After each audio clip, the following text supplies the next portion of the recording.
नमस्कार मैत्रिणींनो, मी चैतालीज किचन मराठीमध्ये तुमचं स्वागत करते। आज आपण झणझणीत सुक्कं चिकन बनवणार आहोत। त्यासाठी मी इथे चिकन घेतले, स्वच्छ धुवून घेतले चिकन।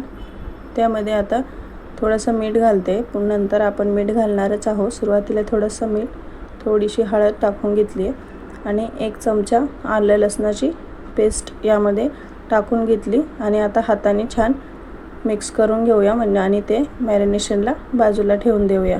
त्यानंतर कढईमध्ये मी इथे तेल टाकून घेतलंय आणि बारीक चिरलेला एक कांदा टाकलाय। कांदा टाकताना व्हिडिओ मिस झाला, पण आता मी पुढे दाखवते।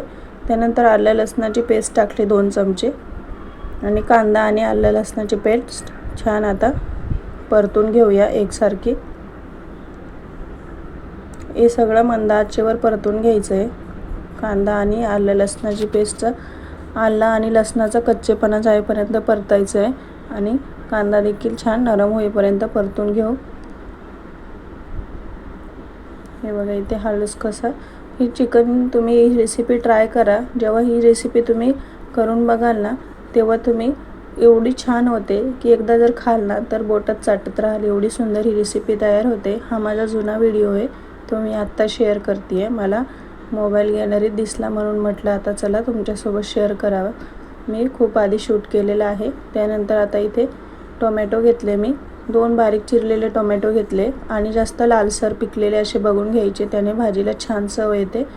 आणि कांदा आणि टोमॅटो दोन्ही मिक्स आता थोडा वेळ मी परतून घेतले आणि मग नंतर त्यामध्ये मीठ घालून घेतले। मीठ मी याच वेळेस सगळं टाकलंय आणि त्यामुळे कांदा टोमॅटो लवकर मऊसूत होतं। पुन्हा थोडं परतून घेतलंय। त्यानंतर आता मी इथे लाल तिखट घातले, चिकन मसाला टाकलाय आणि घरगुती काळा मसाला टाकून घेतला आहे। असे एक करून मी थोडे तुमच्या आवडीनुसार तुम्हाला जे वाटेल ते मसाले टाकून घेऊया। आणि आता इथे मी 2 चमचे धना पावडर टाकली आहे। ही घरगुती धना पावडर आहे, चवीला खूप छान लागते म्हणून मी थोडीशी जास्तशीच टाकली आहे। आणि हे देखील आता आपण छान एकजीव करून घेऊया। बघा किती छान तेल सुटले, छान अशी चव आली आहे। आणि हे बघा मी इथे चिकनला अजिबात पाणी टाकलं नव्हतं, मीठ आणि हळद आणि चिकनचं पाणी यामध्ये पाणी सुटलं मिठाने। हे आता कुठलंही वाटण न घालता मी इथे सुरुवातीला हे परतून घेते सगळं। इथे जरा आता मोठ्या आचेवर आपण हे सगळं परतून घ्यायचं आहे आणि आता कमी गॅस करून पुन्हा हे सगळं पाणी न घालता शिजवून द्यायचे छान। त्यानंतर आता इथे मी वाटण घेतलंय, तर हे वाटण मी तुम्हाला आता करून नाही दाखवते, डायरेक्ट याचं वाटणच दाखवणार आहे।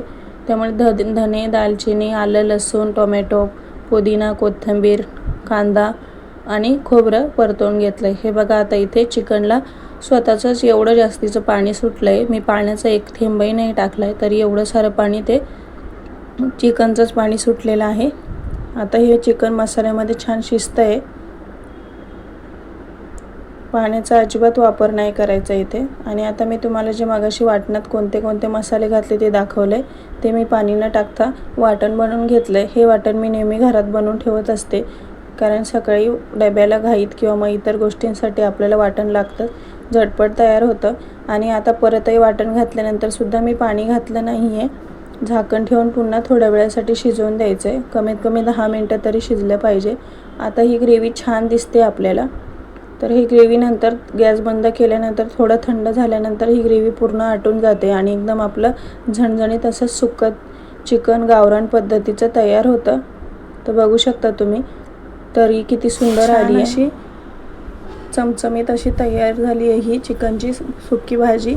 आणि आता गॅस चालू तोपर्यंत आपल्याला दिसतंय हे थोडंसं पाणी आता थंड झाली भाजी नॉर्मल की नंतर मग आपली ही सुक्कं चिकन तयार होतं। तुम्हाला जवळून दाखवते किती सुंदर अप्रतिम आणि बघता क्षणी खावंसं वाटणारं हे चमचमीत असं गावरान पद्धतीचं सुक्कं चिकन तयार झालंय। त्यामध्ये वरतून थोडी कोथिंबीर घातली आहे, बघू शकता तुम्ही किती छान आणि किती टेम्पटिंग दिसतंय, बघू शकता तुम्ही। या पद्धतीने करा, खरंच तुम्ही एकदा बनवलं तर पुन्हा बनवाल आणि बोटं चाखत राहाल। फक्त वाटण घातले आणि कांदा टोमॅटो आलं लसणाची पेस्ट घातले, इतर घरगुती मसाले घातले आणि आपलं छान गावरान पद्धतीचं सुक्कं चिकन तयार झालंय। आता आपण हे चपातीसोबत, भातासोबत किंवा मग इंद्रायणी राईससोबत अतिशय सुंदर लागतं हे. आणि व्हिडिओ आवडला असेल, बघा तुम्ही सुकं चिकन वाढल्यावर किती सुंदर दिसतंय. व्हिडिओ आवडला असेल तर एक लाईक करा, शेअर करा तुमच्या नॉनव्हेज प्रेमी आणि रिलेटिव्हसोबत. आणि चॅनलला नवीन असाल तर सबस्क्राईब करा. कशी वाटली रेसिपी मला कमेंट करून नक्की सांगा. आणि अशाच छान छान रेसिपी बघण्यासाठी चॅनलला सबस्क्राईब करा आणि बेल आयकॉन दाबून ठेवा, म्हणजे पुन्हा ज्या रेसिपी येतील त्या तुमच्यापर्यंत लगेचच पोहोचतील. थँक्यू.